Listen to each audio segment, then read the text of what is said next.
আমরা দেখি ভায়োলেন্স যখন গিয়েছিলেন কুচবিহার অন্যান্য জায়গায় ভাঙড়ে, সেখানকার সাধারণ মহিলারা এরকম অত্যাচারিত যাদেরকে বাড়ি থেকে তুলে নিয়ে গিয়ে ধর্ষণ করা হয়, তারা তার পা ধরে কেঁদেছিল। এই গভর্নরও এরকম সম্মুখীন হয়েছেন পঞ্চায়েত ইলেকশনের সময়। আজকে তার চেয়েও ভয়ঙ্কর অবস্থা। সারা পশ্চিমবঙ্গ জুড়ে এরকম ছোট ছোট সন্দেশখালী তৈরি হয়েছে। এখানে মহিলাদের মান সম্মানের কোনো সুরক্ষা নেই, সাধারণ মানুষের জীবনের কোনো স্বাধীনতা নেই, কোনো আইন কানুন নেই, পুলিশ নেই। কেবল গুন্ডা বদমাশ যারা টিএমসি ঝান্ডা ধরে লুট করছে তাদেরই রাজত্ব চলছে। তাদের বিরুদ্ধে কেস হলে তারা ফেরার হয়ে গেছে, অথচ তাদের এফআইআরে অন্যজন অ্যারেস্ট হয়ে যাচ্ছে। কত বেয়াদব আর বদমাশ এই পুলিশ, এদের এই ব্যবহারে বোঝা যাচ্ছে। আর তারা গুন্ডাদের নিয়ে রাত্রেবেলা আবার সাধারণ মানুষের বাড়ি বাড়ি গিয়ে ধমকি দিচ্ছে। টিএমসির অপকর্ম, হিংসা, দুর্নীতি নিয়ে আজকে কেউ প্রতিবাদ করে তাকে সাসপেন্ড করা হবে, তাকে অ্যারেস্ট করা হবে, তার নামে কেস দেওয়া হবে। এমনকি গভর্নরকেও ছাড়া হচ্ছে, তাকে আটকানোর চেষ্টা করা হচ্ছে। সন্দেশখালী কার্যত আজকে সরগরম। সেখানে দেখা গেল কেরালা সফর কাটছাট করে রাজ্যপাল গেলেন, মহিলাদের সঙ্গে কথাবার্তাও বললেন। সেখানে রাজ্য মহিলা কমিশনে গেলেন, শুভেন্দু অধিকারী বাসে করে যাচ্ছিলেন, তাকে আটকে দেওয়া হলো। সামগ্রিকভাবে কি বলবেন? শুভেন্দু অধিকারী বাস ঘুরিয়ে গঙ্গাসাগরে পাঠিয়ে দেওয়া হচ্ছে। আর হচ্ছে সন্দেশখালী নিয়ন্ত্রণে আছে। সন্দেশখালী একটা বিচ্ছিন্ন ঘটনা। এটা যে জায়গাটিতে হয়েছে তার চারপাশে তৃণমূল বিপুলভাবে যেতে ওই একটি জায়গা তৃণমূলের একটুখানি ডেফিসিট আছে। তো সেখানে সিপিএম বিজেপি মিলে মানুষজন উস্কেছে। আমাদের দু একজনের কোনো ভুলভ্রান্তি ছিল, দল তাদের বিরুদ্ধে ব্যবস্থা নিচ্ছে, কিন্তু সরকারের বিরুদ্ধে কোনো ক্ষোভ ছিল না। ক্ষোভটা ছিল ব্যক্তি দু একজনের বিরুদ্ধে। সেটাকে সিপিএম বিজেপি অর্গানাইজ করে একটা গোলমালের চেষ্টা করেছে, কিন্তু সেটা অনেকটা নিয়ন্ত্রণে আছে। ফলে নিয়ন্ত্রণে আছে বলে এই বিরোধীদের একটু অস্বস্তি হচ্ছে। তারা চায় খোঁচা দিয়ে দিয়ে আরও গণ্ডগোলটা বাড়াতে। সেই কারণে বিরোধীদের কেউ যাচ্ছে, রাজ্যপাল সেখানে চলে গেলেন। এখন তো নিয়ন্ত্রণে, এখন নতুন করে গিয়ে উস্কানি দেওয়ার দরকারটাই। এই যে ওখানকার মহিলারা বলছেন রাত্রিবেলায় মিটিং বসতো, ডাক পড়তো পার্টি অফিসগুলোতে, ক্যাম্পগুলোতে। দেখুন, এটা এর মধ্যে না, প্রথম কথা সমর্থন করার যোগ্য নয়, কিন্তু এর যদি হয়ে থাকে অত্যন্ত খারাপ। কিন্তু এর মধ্যে যতটা বলা হচ্ছে সেটা কতটা ঠিক এবং কতটা সিপিএম বা বিজেপি শিখিয়ে দেয়া, যারা বলছেন তারা কি সুটিয়া ভুলে গেলেন? বামফ্রন্ট জমানা সুটিয়া, যেখান থেকে বরুণ বিশ্বাসের উত্থান, যা প্রতিরোধে সুটিয়া ভুলে গেলেন? রাজ্যে এখন মহিলাদের সম্মানে, মহিলাদের নিরাপত্তায় পশ্চিমবঙ্গ দেশের সেরা, কলকাতা শহর দেশের সেরা। এখন যদি কেউ কোনো বিচ্ছিন্ন আপত্তিকর সামাজিক অপরাধ করে থাকেন সেটা তো নিন্দনীয়, কিন্তু সেটাকে সোশ্যাল মিডিয়া বা আজকের দিনের মানে বহুল প্রচারিত মিডিয়ার সাহায্য নিয়ে সেটাকে একটা নেগেটিভ ক্যাম্পেনের জায়গায় নিয়ে যাচ্ছে কিনা সেটাও নিশ্চয়ই দেখা। যাদের যা বলা স্পেসিফিক বলুন, একটা হাওয়ায় ছেড়ে দেয়। এখানে না, জানেন তো এই হয়, মানে এরম বললেই লোকে একটা অত্যন্ত খারাপ ধারণা তৈরি করবে। তো সুতরাং এগুলো সেরম পরিকল্পিত চিত্রনাট্য কিনা সেটাও নিশ্চিতভাবে দেখা।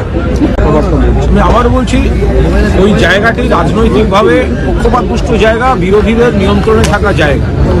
যারা বলছেন তাদের কষ্ট, তাদের দুঃখ, তাদের যন্ত্রণা যদি জেনুইন হয়, নিশ্চিতভাবেই মহিলা কমিশন তাদের উপর দাঁড়িয়ে ব্যবস্থা নেবেন। কিন্তু আমরা আশা করব যে মহিলারা যেন কোনো সিপিএম বিজেপির পাল্লায় পড়ে কোনো শিখিয়ে দেওয়া কথা, শিখিয়ে দেওয়া নাটকের চরিত্রে অভিনয় না করে। আজকে রাজ্যপাল সন্দেশখালীতে একাধিক মহিলাদের সঙ্গে কথাবার্তা বলছেন। মূল বিষয়ে গত 3-4 দিন ধরে মহিলারা স্বতঃস্ফূর্তভাবে তাদের কাছে অভিযোগ জানাচ্ছিলেন, তো আজকে অনেকেই দেখা গেল আপনাদের সন্ত্রস্ত, এবং রাজ্যপাল বলছেন যে ফিরে গিয়ে দিল্লিতে রিপোর্ট পাঠাবেন।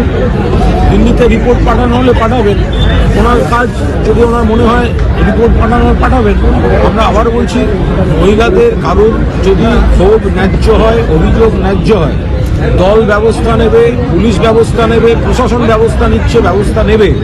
কিন্তু যদি কেউ অন্য কোনো রাজনৈতিক দলের চক্করে পড়ে কোনো মিথ্যা একটা মহল তৈরি করা, একটা নেগেটিভিটির বাতাবরণ তৈরি করার জন্য এই কুৎসিত কথাগুলো বলে থাকেন, সেক্ষেত্রে সেটা অবশ্যই ঠিক না। আপনারা আমায় বলুন তো, এই যে গত কয়েকদিন যে পার্টিকুলার একটা জায়গায় লাঠি হাতে মহিলাদের দেখালেন, বিক্ষোভ দেখালেন, কোনো লাঠি চার্জের ছবি দেখাতে পেরেছেন?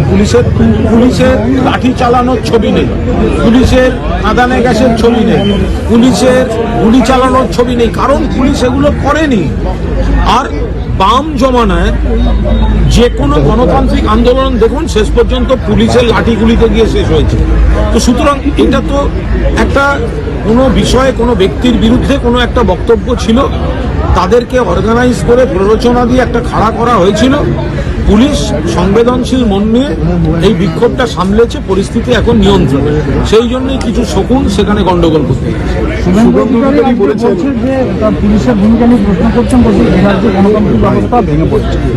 পুলিশ সংবেদনশীল ছিল বলেই পুলিশ মানে যারা শুভেন্দুরা যে শকুনের রাজনীতি করে, ওদের ছবি দরকার ছিল পুলিশ লাঠি চালাচ্ছে, ওদের ছবি দরকার ছিল পুলিশ গুলি চালাচ্ছে, পুলিশ কাঁদানে গ্যাস চালাচ্ছে, এগুলো তো পেল না, এরম ছবি তো পেল না। তার কারণ পুলিশ কোনো প্ররোচনার ফাঁদে পা দেয়নি, সেই জন্য হতাশা থেকে পুলিশকে এই ধরনের কথা বলা হচ্ছে। পুলিশ সেখানে যা যা ব্যবস্থা নেওয়ার সেই ব্যবস্থাগুলো নিচ্ছে। স্মৃতি ইরানি আজকে সন্দেশখালী যে ঘটনাগুলো ঘটেছে সেগুলোকে নিয়ে ট্রান্সলেট করে প্রেস কনফারেন্স করেছেন, কিন্তু দেখা যায় হাতরাসে যখন হয়েছিল তখন কি এইভাবে আমি সেটাই বলতে স্মৃতি ইরানিকে বলবো, হাতরাস থেকে উন্নাও, হাতরাস থেকে উন্নাও উত্তরপ্রদেশের যে কটি রাজ্যে এই ধরনের ঘটনা ঘটেছে তখন স্মৃতি ইরানি কি করছিলেন? হাতরাস থেকে উন্নাও, হ্যাঁ আসছি, ওটা তো আলাদা, আমি বলছি উত্তরপ্রদেশ, তখন কি করছিলেন? মণিপুরটা মাসের পর মাস চলছে, এখনো প্রধানমন্ত্রী গিয়ে পা রাখার সময় হলো না, তখন উনি কি বলছেন? মা বোনেরা আর্তনাদ করছে, কাঁদছে মণিপুরে, কি করছেন? হায়দ্রাবাদে যখন গন্ডগোল এই ধরনের একটা মহিলা নিগ্রহের ঘটনা ঘটেছিল তখন উনি কি করছিলেন? এখানে মহিলারা সুরক্ষিত আছেন। কোনো একজন দুজন যদি কোনো বেয়াদব আচরণ করে থাকে, দলও ব্যবস্থা নেবে, পুলিশ প্রশাসন ব্যবস্থা নিচ্ছে। সন্দেশখালী প্ল্যাটফর্ম আজকে সিপিএম সেখানে বন্ধের ডাক দিল এবং এসপি অফিসের বাইরেও তারা বিক্ষোভ দেখাচ্ছে। ঠিক কাজ করেছে, অ্যারেস্ট করেছে। যদি কেউ ক্রমাগত প্ররোচনা দিয়ে মহিলাদেরকে পুলিশের মুখে লেলিয়ে দেন, ফেলে দেন, তাহলে রাষ্ট্রবিরোধী ষড়যন্ত্র, মহিলাদের সামনে ঠেলে দিয়ে গন্ডগোল করা, প্ররোচনা দেয়া, তার বিরুদ্ধে পুলিশ ব্যবস্থা নেবে না? সিপিএম তো চিরকাল এই কাজগুলোই করে এসেছে। মমতার মতো এরকম একটা অপরাধ মুখ্যমন্ত্রী ক্ষমতায় এসেছিল, সেদিন বাংলার মানুষের খুব গৌরব বেড়েছিল। তো তাহলে আজকের দিনটা দেখার জন্য বাংলার মানুষ প্রস্তুত থাকা উচিত। মমতাকে যেদিন মুখ্যমন্ত্রী করেছিল বাংলার মানুষ, সেদিনকে এই ভাগ্যের লিখনটা লিখে নিয়েছিল। তাহলে এ তো দেখতে হবে, এটার কোনো ভেবে লাভ নেই। সন্দেশখালীতে ইজ্জত গেল কি কোথায় গেল এসব ভেবে লাভ নেই। সামনে লোকসভা ভোট আছে, ঝেঁটিয়ে বিদায় করুন তৃণমূলকে, সেটাই হচ্ছে কাজ। এবং সবচেয়ে মজার ব্যাপার, এই নিয়ে যখন কুণাল ঘোষকে বা তৃণমূলের অন্যান্য নেতৃত্বদের প্রশ্ন করা হচ্ছে, তখন শাসক দল বলছে যে এটা বিরোধীদের শিখিয়ে দেওয়া, এবং বিরোধীদের শিখিয়ে দেয়, বেশ করেছি, শিখিয়ে দিয়েছি। মমতাকে ক্ষমতাচ্যুত করার জন্য যা যা করার তাই তাই করবো। কুণাল ঘোষকে গিয়ে বলুন যে যা পারে করে নিক। একজন দুজনকে শিখিয়ে দেওয়া যায় কি? হাজারে হাজারে মানুষ, মহিলারা যেভাবে আমি বললাম না যে যেদিনকে ওই রকম একটা ক্রিমিনালকে পশ্চিমবঙ্গের মুখ্যমন্ত্রী বানিয়েছিলেন, সেদিনকেই বাংলার মানুষের এই ভাগ্যের লিখন হয়েছিল। এখন কেঁদে কুকিয়ে লাভ নেই, ক্ষমতা থাকলে টেনে নামান,